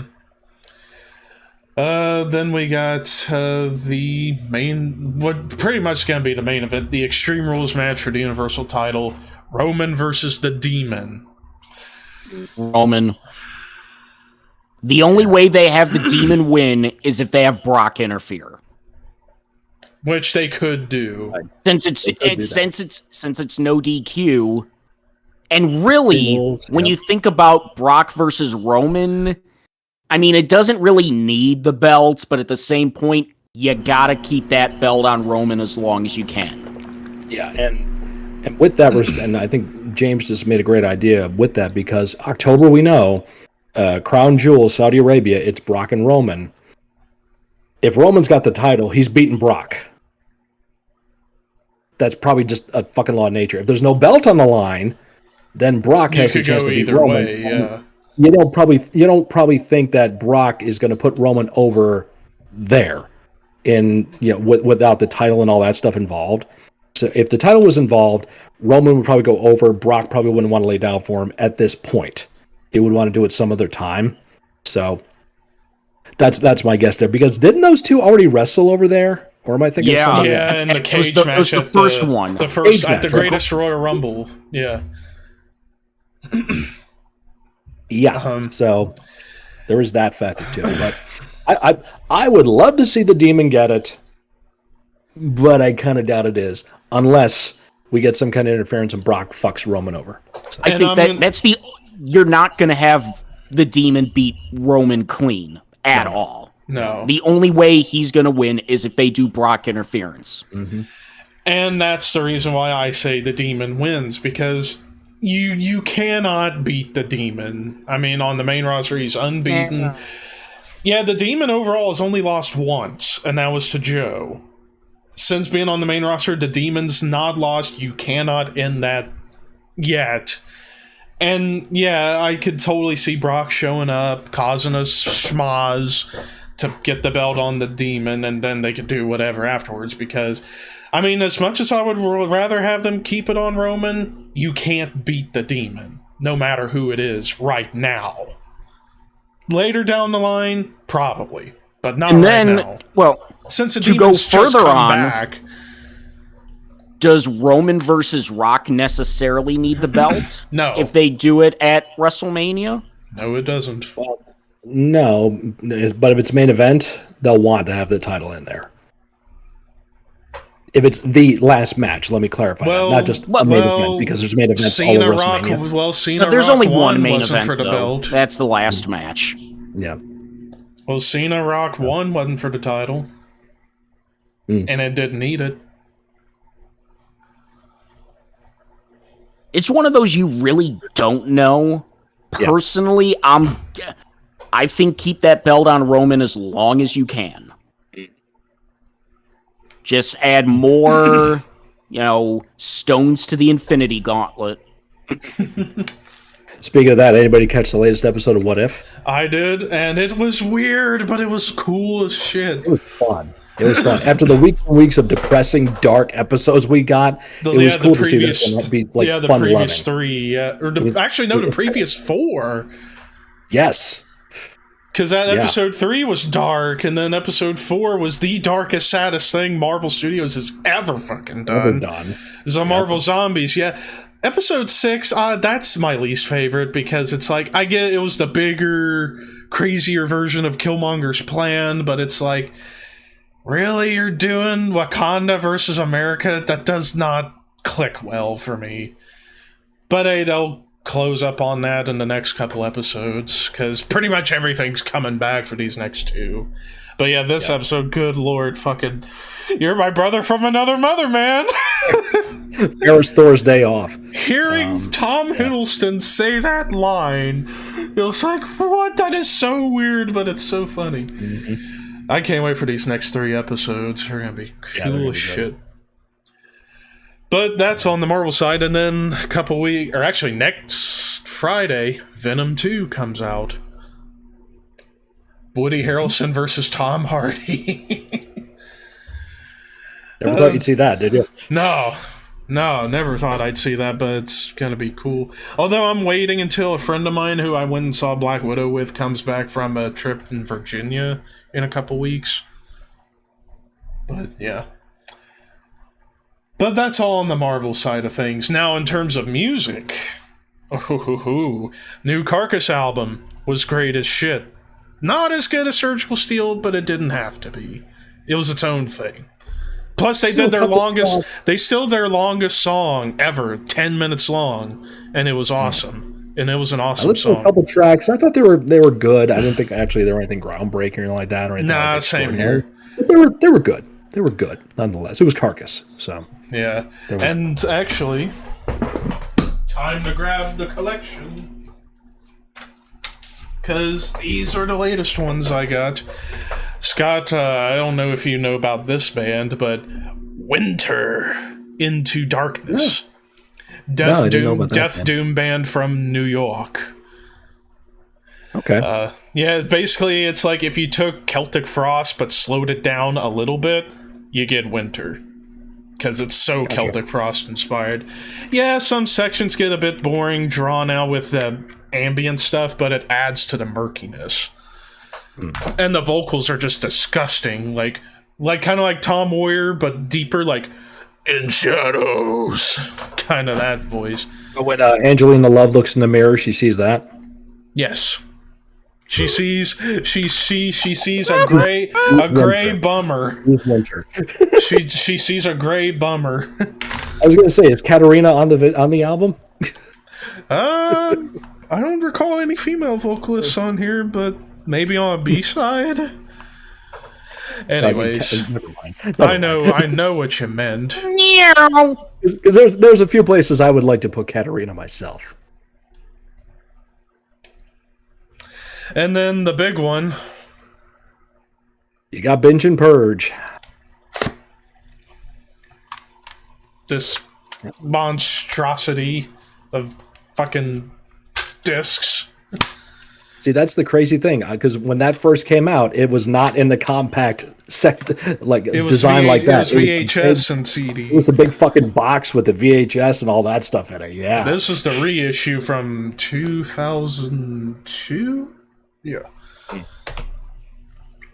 as far as what I just purchased, I purchased the first two Obituary albums because I want to finally get rid of this bundle of them, so that way I could have them separate and then give this to a friend of mine. Pardon me. Who I've been giving a bunch of like the stuff that I don't need anymore to him and stuff like that. So, oh yeah, the amount of money I had to pay for this, $90. Yeah, that surprised me. Yeah, because they haven't That's reissued close to what it was since. retail when it first came out. Yeah. And the DVDs in particular got a few scratches on them. I wish I had one of those machines where they run it through and it cleans all the scratches off like beautifully. I need to get one of those because when I bought Gran Turismo 2 for PS1, it was pretty scratched up, but they put it through this machine, cleaned it all up, and it was perfect. It's like, I need to find one of those. But I probably won't ever find one. But it probably still plays well, though. I just haven't tested it out yet, but still. Anything you've been watching other than What If that you want to talk about, Scott? I saw the first episode of Star Wars Visions on Disney Plus. It's the Japanese anime vision of the Star Wars universe type thing. I'm not an anime guy, so I can't really comment on it. It was good for what it was. They're short episodes, 13 minutes. Shout out to my boy Run DMC Everett Coop, who's a top tier patron on my Patreon channel, by the way. Patreon.com/itsmrscott. Sign up today if you would like me to. And he was not an anime guy too, but he really is into it, really likes it. So I got to give it a couple more episodes. New Creep Show dropped on Shudder. I got to check that out. Matter of fact, as we're doing this, Elvira is on Shudder, celebrating her 40th anniversary in the world of horror. So big horns up to her. Incidentally, we were talking about Chris Canyon and his Dark Side of the Ring, talking about his wanting to come out and express his sexuality. Cassandra Peterson, the woman behind Elvira, this week came out as well, as she has been in a relationship with a woman for the past 19 years. Very happy relationship, so good for her. Feeling that and having a new book come out and all that stuff too. She's well deserved of having that freedom in her life too. So good on her. Big shout out to Elvira. Who doesn't fucking love Elvira? Come on. Right. every little boy's dream. And every little girl's dream too in some cases. So let's not deny that. So so that's all I've been watching. Of course, we're getting into October. If you're not watching horror movies, where the fuck you going? What the fuck you doing with your life? I need to get all the old Scream movies and start watching them again. I get to start watching the Halloween series, the Chucky series. I fucking hate Chucky stuff. I was not a Chucky guy either. No. The first Child's Play movie, I let it pass. Everything after that is just, I can't take it. Really, the first two is the only stuff I really watch, and then after that is just... it's ridiculous. But yeah, Halloween, the new Halloween Kills comes out October 15th in theaters and on Peacock, as a matter of fact. So I wasn't planning on watching it, but because I will have access to it on Peacock, I probably will watch it. I did not see the Halloween from 2018, nor do I want to. And honestly, I've seen the trailer for Halloween Kills, so I feel like I've seen the movie already. But is what it is. I just have to go into it like, look, this is not going to be what I remember as a Halloween movie, because for me, Halloween 1, 2, and 3, that's all that counts. Fuck 4, fuck 5, fuck 6, fuck H2O, fuck all those other movies. And fuck the Rob Zombie Halloween movies. Fuck you, Rob. But, so that's my opinion about that stuff. I like the first Rob Zombie one. The second one, ugh. Mm-hmm. I've never seen those and never want to. I was 13 when they came out, so... so... And I hate the third one because it really has nothing to do with Halloween at all. Okay, do I need to make the explanation? Do I need to explain it? I'm not going to take time. You can find out why it's not... I know Michael Myers isn't in it. I'm not talking to James here. I'm talking to people out there who don't like Halloween 3 because Michael Myers isn't in it. He wasn't supposed to be in it. It was not supposed to be a Michael Myers movie after that. After Halloween 2, he was supposed to be dead. End of story. It was supposed to be an anthology. That's why he doesn't have Michael Myers in it. But fucking Tom Atkins is in it, and he fucking rules. So fucking Tom Atkins, yes. Tom Atkins is a fucking man. So that's why I like Halloween 3. I think it's fun. I mean, it's not bad, but it's just not one of my favorites. But 4, 5, and 6 are horrible. Fuck the trilogy. What the fuck were they thinking? God damn, it's fucking ridiculous. So, and the fact that one of Paul Rudd's first big movies was Halloween 6. Curse of Michael Myers. Same year as Clueless. Movie. Go figure, right? And speaking of Paul Rudd, how in the hell does he still look so young when he's in his early 50s, for fuck's sake? He's the modern day Dick Clark, and guys like you are too young. Probably James is too young to know. I know who Dick Clark is. Dick Clark, before he unfortunately had a stroke, and he lost his ability to speak and so forth. That motherfucker didn't age. From when you saw him in the 60s and 70s on, American Bandstand to when he was doing The Pyramid or New Year's Rockin' Eve or whatever, he never aged. And that's what whatever fountain he was drinking from, Paul Rudd has found it. So good on Paul Rudd. Motherfucker still looks the same. And one of the better people in showbiz. Mm-hmm. Like, if nobody's watched his Hot Ones interview he did with Shawn Evans 2 years ago, he was coming off like he was someone's big brother. Like, holy shit. Such a cool motherfucker. I never really watched many of his movies, and I was never really a big Marvel guy. But when I saw Endgame, I became a huge fan of Paul Rudd. I was like, this is my guy. I was already a big Paul Rudd fan before he was Ant-Man, like through Anchorman and I Love You Man and Forgetting Sarah Marshall. The Rat Pack with Seth Rogen and Jason Segel and James Franco and Danny McBride, Owen Wilson, Will Ferrell, Vince Vaughn, all those guys. Because I love those movies to death. So I was already a big Paul Rudd fan before he came along into Marvel. Now, I will admit, when I first heard he was going to be Ant-Man, I was like, really? I'm unsure, but he pulled it off. Yep. Especially in What If when he's just head in a jar with fucking zombie puns. Great was that? Sorry, it's just I tend to what the fuck was that line? I tend to compensate traumatic events with dad jokes. Yep. Drives Hank crazy, or drove Hank crazy. Sorry, it's just what I would give to get chewed out by that old grump one last time. I did it again! Zombie pun.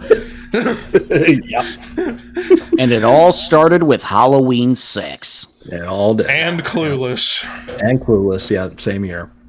But, yep. Yeah. So we got to do a Saw marathon in the house. Still have to watch Spiral. Haven't done that yet. For some reason, I can't explain why, I want to see Texas Chainsaw Massacre 2, and I haven't watched that movie in a while. It's not my favorite. I love the original. I'm a diehard fan of the original Texas Chainsaw, and Texas 2 for me is just, It's a Hollywood version of the original, and I'm not a big fan of that. But for some reason, I really want to watch it. I want to watch Texas 3 too. Haven't seen that in a really long time. Fuck Texas 4, should have never been made. Shame on those people who did. The remake in 2003, highest grossing movie in the franchise. It's okay. And then the prequel one didn't need to be made, and then fuck Leatherface, and then new one coming out, fuck you too. You have no reason being made. Put the fucking thing away. We don't need any more of those movies. I already did a video about it on my channel. You can go see it, where I explained to you why we don't need any more Texas Chainsaw Massacre movies. So you can't top the original. You never will.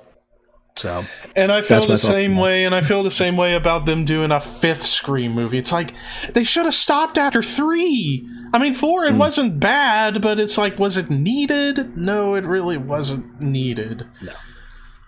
And unfortunately, out of that, we got Euronymous.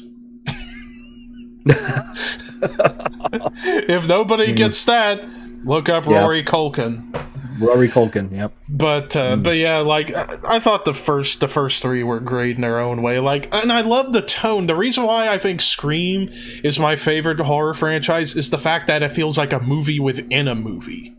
Right. It's meta. It's very, very meta, and I really, really like that.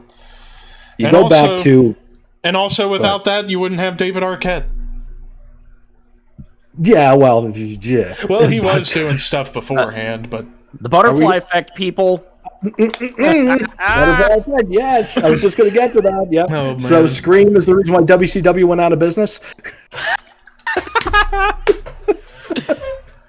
Scream is the reason AEW was founded. There you go. Mm-hmm. Billy Loomis and Stu Macher killing Sidney Prescott's mother is the reason why Bryan Danielson Kenny Omega was rated 80 million stars by Dave Meltzer. You're only off by about 150 million. Yeah, it's okay. Whatever. Wes Craven ruined wrestling. Because you go back before Scream, you have to go to Wes Craven's New Nightmare, which was a meta version of a Nightmare on Elm Street movie, and from that directly you get Scream. But even before that, you have to go to Friday the 13th Part 6. Shout out to Lament Butterfly, our good friend Pixie, who's the biggest Friday the 13th fan we know. And we love her to death. You got to go back to Friday the 13th Part 6 because that's basically a meta horror movie too. It's an action. It's zombie Jason killing everybody. It's the only one in the franchise up until that point that feels like an actual movie instead of like some B-grade bullshit. So, killing montage. Might be good. So yeah. But yeah, and you know what? I think that's a good place to wrap it up in a nice little bow. But before we go, quick schedule update. Since we had to push this episode to this week, we're not going to be doing No Mercy 2001 next month. So October is now going to be for next week. We're talking Bound for Glory 06. Week after that, we're doing the CM Punk 2011. Then we're doing back-to-back top 10s on back-to-back weeks. We're doing the top 10 wrestling heels, and then the top 10 bloodiest matches in WWE history, and then we end the month off with Halloween Havoc 92. Remind us of November schedule, Scott. Yes, I have that here. Let me just find that for you for the month of November. Well, first week in November, we have top 10 Survivor Series main events. The week after that, we'll have top 10 Survivor Series disappointments. Week after that, top 10 Survivor Series teams. And rounding out the month of November will be top 10 tag team specialists. We have not decided December yet. We'll get to that eventually. And even at that December, it's only going to be 3 episodes. Still. Right. But we'll figure out some cool stuff for that. Now it's plug time. Scott? Alrighty. So you can find me on my YouTube channel, It's Mr. Scott, reaction videos, reviews, all kinds of fun stuff on there. You also find me on Twitch at twitch.tv/It'sMrScott, where I jam on bass guitar mostly. I've been streaming mostly on Thursday nights. That's been a fun night for me. Been craziness going on my stream the past few weeks. Maniac's been there, and he's been an instigator in this stuff too. 2 freaking level 5 hype trains, 137% one week and 457% the week after. But big thanks to everybody out there who did that and made those nights happen. You guys are awesome. I appreciate it so much. Also, I have a Patreon now. It's patreon.com/It'sMrScott. And if you want to have a say in what I react to now, go check out the Patreon and find out where that benefit is. There's 4 tiers on there, and you can find out where that benefit is and hook me up for that that special tier for everybody out there. I'm on Twitter and Instagram under It's Mr. Scott. I have my merch stores out there too, all kinds of fun stuff. I'm on TikTok, but I hardly use it nowadays. So yeah, just find me under It's Mr. Scott. You'll find me out there. James. You can find me on my YouTube at We Are Pro Wrestling, where I just covered the Steiner brothers in the WWF. And then all throughout October, it's Rocktober, all about Dwayne "The Rock" Johnson, from Rocky Maivia to The Nation to The Corporation to The People's Run to Hollywood Part-Time Rock. All throughout the month. Subscribe, follow me on my Twitter at WAPW_wrestling. And speaking of my videos, I apparently have a little bit of heat with Scott over my LOD episode. Moral of the story, do not listen to... Don't listen to James's videos while you're driving. Exactly. Because... Would you like to go more in depth? Here's the story. Before we started recording, I informed James, we almost had a little heat going on here. He's like, oh shit, why? Because I have an hour commute to my job and home. So I'm listening to music, I'm listening to various clips from podcasts, and as I'm scrolling through, there's James' video about the Legion of Doom. I'm like, I can listen to this, I'll enjoy this. James, he doesn't do a lot of visual stuff, it's mostly him talking, and he's very informative. I'm driving, I need to pay attention to the road, so let's do that. Clip it on there, listening to it. And when it got to the discussion of Rocco, and he switched from informative James to opinionated James, and he just basically said, oh, fuck, I was dying laughing, driving, and almost drove off the road. So, yes, a little bit of heat because I almost died listening to his show. And now Michelle and James have heat.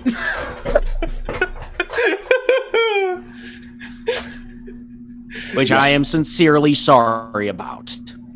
Which it's not his fault because I know I should be listening to shit like that when I'm driving anyway. So, but still, it's his fault too. Rocco the fucking dummy. It just when it just did that subtle switch to be the informative James that I've come to know on the videos and the James that we have here on the podcast. When it did that quick switch, like, oh shit. It caught me out of nowhere. RKO out of nowhere. It fucking got me. So yeah, that was fun. But to be fair, I hated Rocco the dummy. In fact, everybody hated Rocco the dummy. And he made no bones about it in the review. Like, oh fuck. We need to clip that part from his review and put that out here. That's so fucking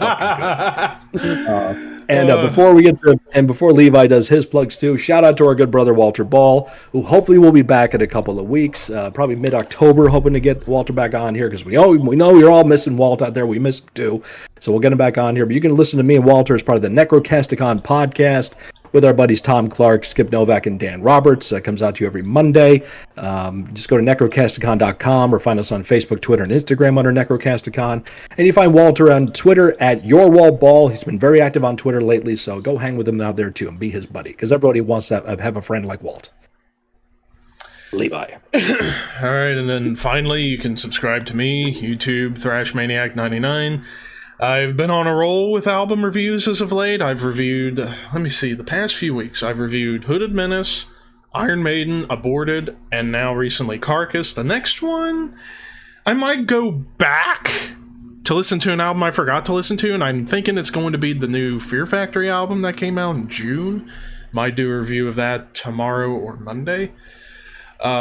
Yesterday, I posted the 20 meaningful albums of my teenage years, thanks to Thralls of Metal for making those last year, and so on and so forth. Then you can follow me on my dead Twitter account at ThrashManiac99. You can follow me on Instagram at ThrashManiac_YT, where I've really been blowing up as of late. And then finally, follow and or subscribe to me on Twitch at ThrashManiac99. I believe I'm 5 subs away from my next goal of 20 and about 20 followers away from 300. So we're getting there, folks. We're getting there. Maybe one of these days I'll get a level 5 hype train like this guy. But I digress. But yeah, that's... Don't forget, subscribe to the Shadow And Cult. don't forget to subscribe to the Shadow Cult YouTube channel, because if we can get to 100, we might possibly consider the slight chance of bringing Foo back to the pay-per-view views. No promises, though. Card subject to change. But you should still subscribe. Yeah, still that. Yeah, you should still just get more great stuff like this all the time. Yep. Well, that will do it for tonight. As far as people watching over on Twitch, we're going to raid my good buddy, well, mine and Lindsay's good buddy, Astra, who's playing horror games like she always does. Of course, don't make her say the immortal quote that she loves cock in her face, otherwise she will hate you for the rest of your life. Because I caught her saying that, and now I'm never going to let her live it down. So, there you go. But anyways, thank you guys for watching. We will see you next week. Dave Meltzer, if I saw you in person, I would give you a pile driver into the fucking ring of fire, you complete and utter jackass. And I turn around, and it's fucking Rocco. Alright, I'm